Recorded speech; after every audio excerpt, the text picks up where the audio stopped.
Hi, and welcome back to Reddit Terrible Stories. I kicked my roommate out after she kept letting her boyfriend sleep over every night without paying rent. When I first moved into the apartment, I thought I'd struck gold. It was a cozy two-bedroom in a decent part of town, with rent that was actually affordable if split between two people. I found my roommate, Claire, through a mutual friend who swore she was super chill and easy to live with. At the time, that was all I needed to hear. I was desperate to get out of my old place, which had leaky ceilings and a neighbor who played death metal at 3 a.m. Claire and I met for coffee before signing the lease, and she came across as friendly and laid back. She was in grad school, working part-time at a bookstore, and she said she needed someone who could reliably pay their share of rent and bills on time. We agreed to split utilities evenly, share groceries for basics like milk and bread, and otherwise keep our lives separate. The first month went by smoothly. We'd pass each other in the kitchen, swap a little small talk, and then retreat to our rooms. Occasionally, we'd watch Netflix together or cook a meal, but for the most part, we respected each other's space. Then, about 6 weeks in, she introduced me to her boyfriend, Ryan. He seemed polite enough, shook my hand, made a little joke about Claire being the boss of the apartment, and sat with us while we had dinner one night. I didn't think much of it. I figured he'd be around sometimes. After all, we were both adults. Having friends or partners over was normal, but sometimes quickly turned into most nights. At first, it was just the weekends. Friday and Saturday nights, he'd crash on the couch or in her room, no big deal. Then it became Sunday nights too, then Mondays then. Well, pretty soon, I realized I was seeing him every day. His toothbrush appeared in the bathroom. His sneakers started showing up by the door. He brought over his own pillow. I'd come home from work and find him sprawled on the couch, watching TV, drinking one of my sodas. Claire never said a word about it, never asked if I minded. I tried to brush it off, telling myself it was temporary. But a knot started forming in my stomach when I noticed he was also using our utilities long showers, leaving lights on, even doing laundry. Our water and electric bills climbed noticeably in just one billing cycle. And the worst part? He wasn't paying a dime toward any of it. By the third month, I realized Ryan was basically living there rent-free. I didn't sign up for this. I had agreed to split the apartment with one person, not one person, and her freeloading boyfriend. I told myself I'd bring it up soon, but I hesitated. I didn't want to cause drama or make the apartment tense. I kept thinking, maybe she'll notice and fix it herself. She didn't. Instead, the situation got worse. It was a Tuesday night when I realized I couldn't keep ignoring it. I came home after a long day at work, craving nothing more than to heat up some leftovers, take a hot shower, and pass out in bed. But as soon as I opened the door, I was greeted by the smell of greasy takeout, the sound of a loud video game, and Ryan sitting in the middle of the living room, shirtless, with his feet on the coffee table. My coffee table. Claire wasn't even home. She was at class. He looked up at me like I was the guest in his home and said, "Hey, Claire told me to hang here until she gets back." I gave a tight smile and went to the kitchen, only to find my leftovers gone. The container was sitting in the sink, empty. I felt my blood pressure spike, but I bit my tongue. I heated up instant noodles instead, all the while listening to him yell into his headset at other players online. He had clearly been camped out there for hours. Half a pizza box was on the floor, the recycling bin was overflowing, and his laptop charger was plugged into the outlet I usually use for my phone. When Claire got back, I tried to bring it up casually. "Hey, Ryan's here a lot lately," I started. She laughed like it was some adorable thing. "Yeah, I guess he is. We've just been spending so much time together. Isn't he great?" I forced a smile. "Sure, but, he's using the utilities, eating food, and he's here basically every night. That's kind of like having a third roommate. Maybe we should talk about him pitching in for rent." Her smile dropped. "He's not living here. He just stays over sometimes. You're overreacting. Claire, he's here more than you are. He's literally here when you're not home. That's not sometimes." She rolled her eyes. "Well, I'm not going to ask him to pay rent. He's my boyfriend, not my roommate." That was the moment I realized we had completely different definitions of fairness. I told her I wasn't comfortable with him being there every night, and she said she'd try to have him over less. Spoiler alert, nothing changed. In fact, I think she told him about our conversation because, after that, Ryan started acting like I was the problem. He'd make snide comments about me being uptight or stingy when I asked him to replace the soda he drank or move his laundry out of the dryer. By the fourth month, I was seriously fed up. My grocery bill had doubled. The apartment was messier. I couldn't even watch TV in my own living room without feeling like I was intruding. I started keeping snacks in my room like a teenager just to make sure I had something to eat. The last straw came when I woke up one morning to find Ryan in the kitchen, making himself pancakes with my eggs, my milk, and my butter. I stood there watching him flip the pancake and realized I was subsidizing their relationship. And that's when I decided this had to end. I didn't plan on blowing up at Claire that night, but it happened anyway. I came home late after pulling a double shift, exhausted and starving. I was dreaming of the leftover Thai food I'd been saving for myself, the one little bright spot in my day. I walked into the kitchen, opened the fridge, and it was gone. Just an empty takeout container sitting on the counter, like a mocking little tombstone for my dinner. I turned around, and there was Ryan, leaning against the counter with a smug smile, holding a beer from my six-pack. "Oh, sorry, was that yours?" he said with a tone that made it clear he wasn't sorry at all. Something inside me snapped. "Yes, it was mine, Ryan. Just like the beer you're drinking. Just like the snacks you go through every week. Just like the utilities you use. This isn't your place. You don't even pay to be here." He raised his eyebrows, clearly amused. "Whoa, chill out. It's just food. Claire said I could have some." And right on cue, Claire came out of her room. "What's going on?" she asked, clearly annoyed at being interrupted from whatever she was doing. "What's going on?" I said, my voice trembling, "is that your boyfriend is here every single night, eating my food, using my stuff, running up the bills, and not contributing a single cent. We agreed when we moved in that rent, and utilities were split evenly. If Ryan is basically living here, he should be paying a third." Claire crossed her arms. "He's not living here. He just stays over a lot. Stop making this a bigger deal than it is." I took a deep breath. "Claire, he's been here every night for months. Sometimes even when you're not home. I can't use my own living room without him there. I can't even keep food in the fridge without it disappearing. This is my home too, and I feel like I don't have any space left." Her voice sharpened. "So what do you want me to do? Tell him he can't come over? That's ridiculous." "Yes," I said flatly. "That's exactly what I want. Or if he's going to keep staying over, then he needs to start paying rent and splitting utilities. That's the fair thing to do." There was a long pause. Ryan chuckled under his breath like I was some joke. Claire looked between us and said, "I'm not kicking my boyfriend out, and I'm not asking him for money. If you have a problem with him being here, that's on you."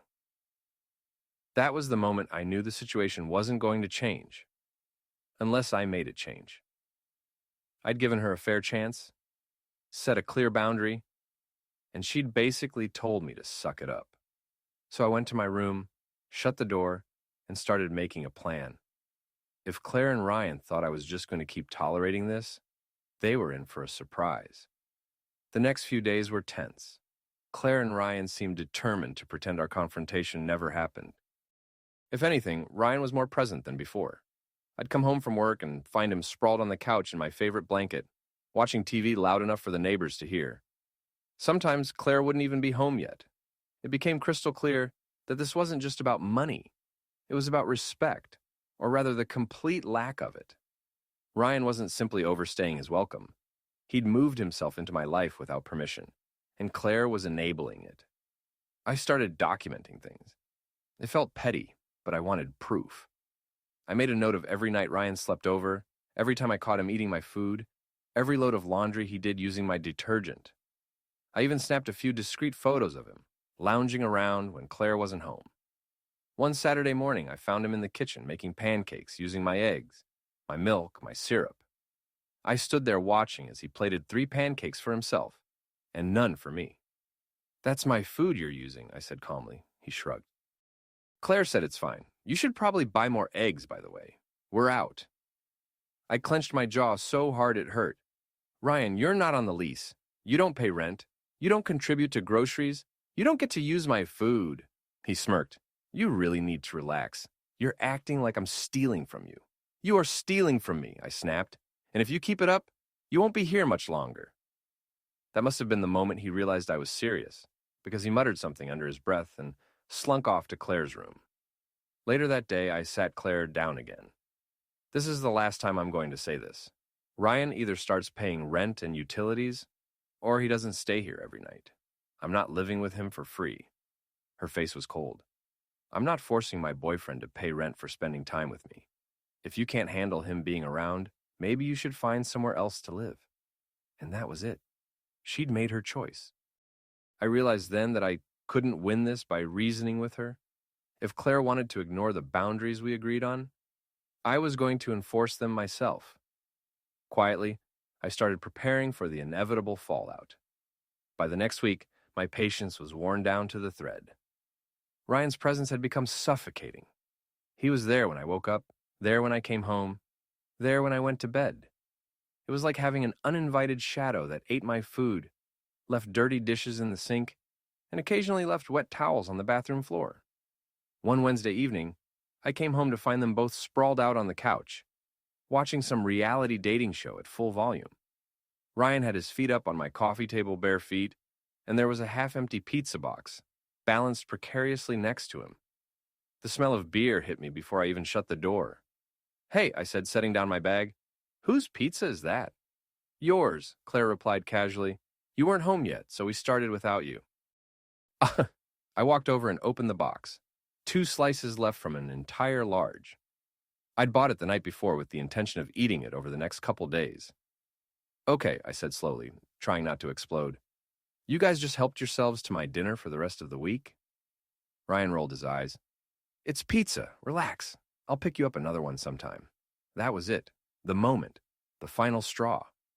I turned off the TV mid-episode. "No, I'm done. Ryan, get your stuff and leave." Claire sat up. "What, are you serious?" "Dead serious. You've been here every night for weeks, eating my food, using my utilities, and not paying a cent. I'm not doing this anymore." Ryan stood, puffing out his chest like he was about to argue, but I cut him off. "You're not on the lease. You're not my roommate. You are not living here. Get out." Claire's voice cracked. "You can't just kick him out." "I absolutely can. This is my apartment. Your name is on the lease, not his. If he's here more than you, he's living here, and that's not allowed without permission from me and the landlord. So, unless you want to be in violation of our lease, he's leaving tonight." The silence that followed was thick and heavy. Ryan muttered something about me being uptight and selfish, but he grabbed his jacket and stomped out. Claire didn't look at me. For the rest of the night, the tension was unbearable. She slammed her door and stayed in her room, texting furiously. I could hear the muffled vibration of her phone every few minutes. I knew I'd just started a war, but at least my apartment was finally quiet. The morning after Ryan's eviction was a cold, awkward one. Claire barely looked at me when she shuffled into the kitchen, grabbed a cup of coffee, and retreated to her room without a word. The only sound was the click of her door closing. By mid-afternoon, I got the first text. "You really didn't have to humiliate him like that." Then another. "He's my boyfriend. You made me choose between him and my home." I didn't respond right away. I needed to choose my words carefully. I didn't want this to turn into an endless back and forth. Eventually, I typed, "I didn't make you choose." He's free to visit, but living here without paying rent or utilities is not happening. That's not fair to me. Minutes later, she shot back, "He was basically part of the household. I don't see the big deal." I stared at the message, incredulous.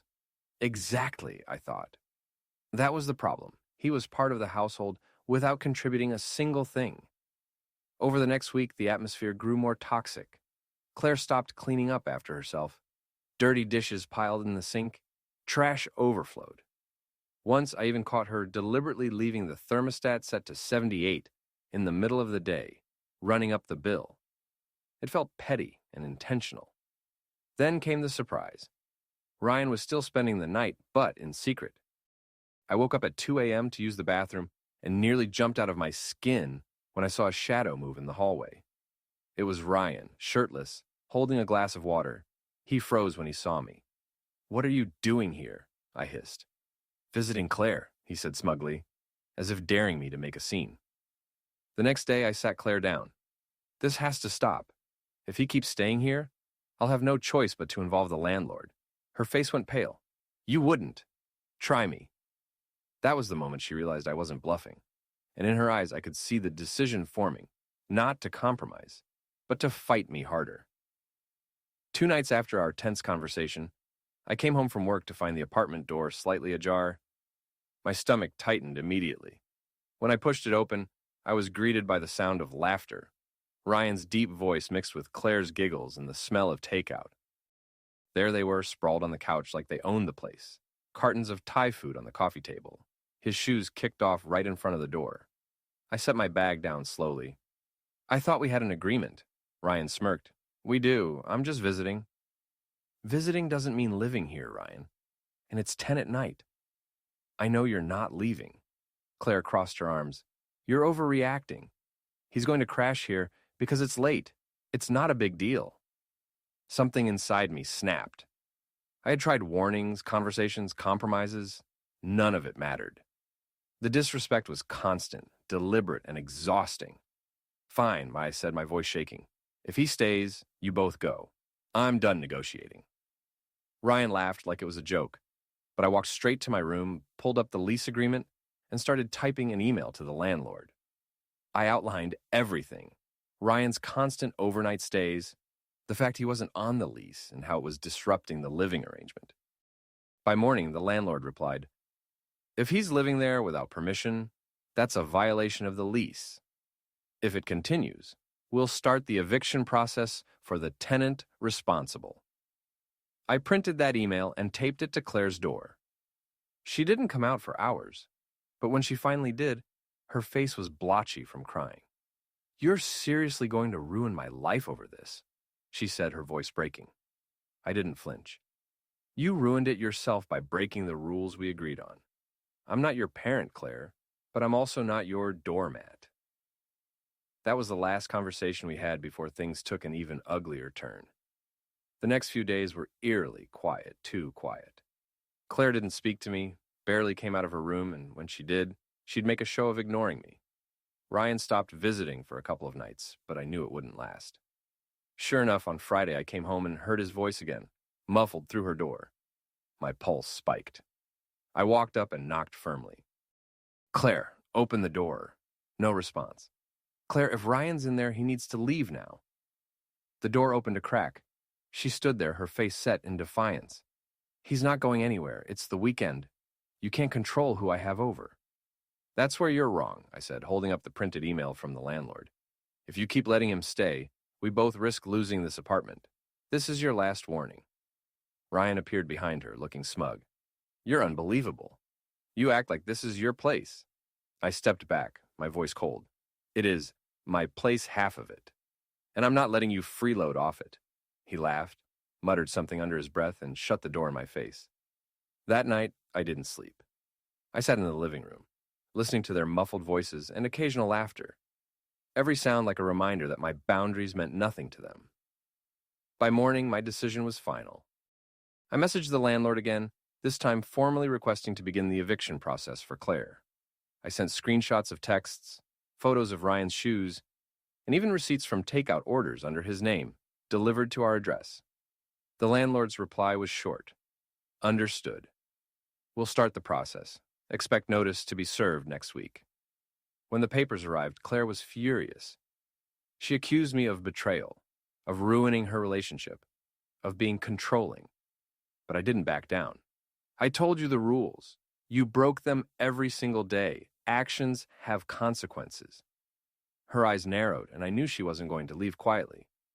The official eviction notice sat taped to our front door like a scarlet letter, and Claire tore it down the moment she saw it. She stormed into the living room where I was sitting with my laptop, holding the crumpled paper in her fist. You actually went through with it? She shouted. You're kicking your own friend out over a guy? Do you have any idea how pathetic that is? I shut my laptop calmly, though my heart was pounding. No, Claire, I'm kicking my roommate out because she's been living with a third person who doesn't pay rent, who I never agreed to have here, and who disrespects me every time he opens his mouth. This is about respect and fairness, not Ryan. She scoffed. Respect? You've been passive-aggressive since day one. You never liked Ryan because you're jealous I have someone and you don't. That jab hit harder than I wanted to admit, but I kept my voice steady. This isn't about jealousy. It's about you taking advantage of me and the lease we share. You've turned this place into your couple's crash pad without paying a cent more. I warned you over and over. You ignored me. Now you're facing the consequences. Ryan, ever the instigator, appeared from the hallway, shirtless and smirking. Babe, why are you even arguing? We can find a better place, somewhere without the fun police. Fun. Claire looked at him like he hung the moon, and that sealed it for me. She wasn't just ignoring me, she was prioritizing a guy she'd known for months, over a friend she'd lived with for years. You have 30 days to move out, I said, standing up. Use them wisely. The next few weeks were tense beyond belief. Claire avoided me when possible, but when we crossed paths, she'd mutter insults under her breath. Ryan came around even more often, almost as if to rub it in my face. I kept my head down, documented everything, and reminded myself this would be over soon. One night, a week before the deadline, I came home to find the place trashed, empty beer bottles, pizza boxes, even cigarette butts in a mug on the counter. I lost it. I went straight to Claire's room and flung the door open without knocking. What the hell's wrong with you? You're moving out in a week and you think it's okay to trash the apartment? I yelled. Claire sat cross-legged on her bed, scrolling through her phone. Oh, relax. We'll clean it before we go. Ryan snorted. You mean, before she kicks us out? That was the first time I realized he'd moved in fully. His clothes, his gaming console, even his guitar were in the corner of her room. And I knew then, eviction or not, they weren't going to make this easy. The final week of Claire's tenancy was a countdown I'd been tracking in red marker on the kitchen calendar. Each day, I woke up with a mix of anticipation and dread, unsure if they'd leave quietly or cause a scene.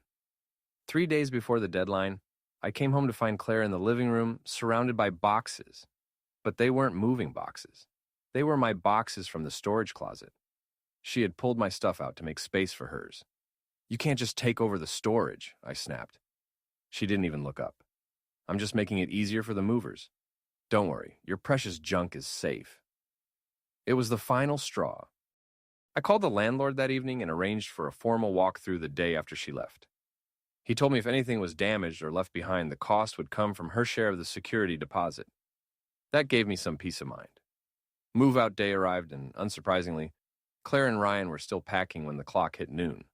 The landlord showed up at 1, and we went through the apartment together while they were still loading their car.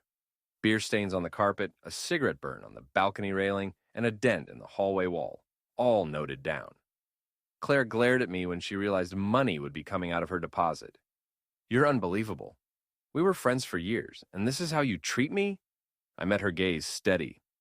Friends don't take advantage of each other for months, and then trash the place. You made your choices, Claire. Ryan muttered something under his breath, but I didn't care anymore. They left around 3 p.m. I was slamming the door so hard, a picture frame fell off the wall. For the first time in months, the apartment was silent. That night, I sat in the clean, empty living room and realized how much mental space they'd taken up. I didn't have to tiptoe around anyone. I didn't have to pretend the constant presence of a third, non-paying roommate was no big deal. I could breathe. In the weeks that followed, I replaced the picture frame, rearranged the furniture, and enjoyed the simple joy of coming home to a space that was mine. Friends told me I'd done the right thing, though some admitted they wouldn't have had the guts to follow through. As for Claire, we haven't spoken since. I heard through mutual friends that she and Ryan moved into a small studio and broke up 2 months later. Part of me felt a pang of sadness. This was someone I'd once trusted completely, but mostly I felt relief. Because sometimes the most liberating thing you can do is close a door and lock it.